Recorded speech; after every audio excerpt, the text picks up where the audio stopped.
ముందుగా అందరు టీమిండియా ఫ్యాన్స్కి హ్యాపీ ఫ్రెండ్షిప్ డే. మీరు కూడా ఇన్ రిటర్న్గా నాకు హ్యాపీ ఫ్రెండ్షిప్ డే కామెంట్స్లలో చెప్పాలి, ఓకేనా? చూసేటోళ్ళు అంతా అనుకుంటారేమో ఈ స్పిన్ పిచ్లలో ఎవరు ఆడతారో మన టీమిండియా పరిస్థితి ఏంది, కథ ఏందని. మనకి ఫ్లాట్ పిచ్చులతోటి, స్పిన్ పిచ్చులతోటి, బౌన్స్ పిచ్చులతోటి, పేస్ పిచ్చులతోటి పనే లేదు. హిట్ మ్యాన్ బోల్తే కొట్టినమా గ్రౌండ్ అవతల 4 అయినా కావాలా, 6 అయినా కావాలి. పిచ్ తోటి సంబంధమే లేదు. ఫ్లాట్ పిచ్ అయితేనే స్కోర్ చేసుడు, ఫ్లాట్ పిచ్ కాకపోతే స్కోర్లు చేయకుండా అవుట్ అవ్వడు మనతో కాదు. ఉన్నంతసేపు ఊచకోత కొట్టినామా, బయటకు వచ్చినామా, ఇట్లనే ఉంటుంది. మళ్ళా హిట్ మ్యాన్ కదా, ఆ మాత్రం ఉంటుంది. స్పిన్ పిచ్ అనుకున్నారు, మర్చిపోయినారా ఇక్కడ హిట్ మ్యాన్ అని.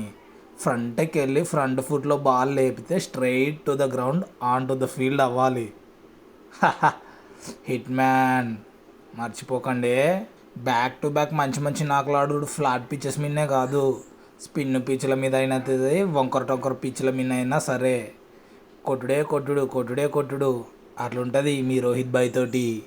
ఫ్రెండ్షిప్ డే కదా, మీరు అందరు నా ఫ్రెండ్సే కదా, ఆ మాత్రం రిటర్న్ గిఫ్ట్ ఇవ్వకపోతే ఎట్లా?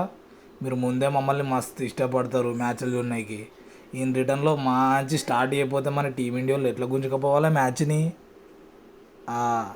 అది అర్థమైందా? రోహిత్ గురునాథ్ శర్మ. ఇక చాలు ముచ్చర్లు ఈరోజుకి. హ్యాపీ ఫ్రెండ్షిప్ డే మళ్ళీ అందరికీ. మన తమ్ముడు క్రికెట్ బస్ తెలుగుకి ఒక లైక్ అండ్ సబ్స్క్రైబ్ ఇయ్యుర్రి, ఖుషి అవుతాడు ఫ్రెండ్షిప్ డే రోజున. ఏమంటున్నా, ఉంటా, మళ్ళా కలుద్దాం ఇంకోసారి.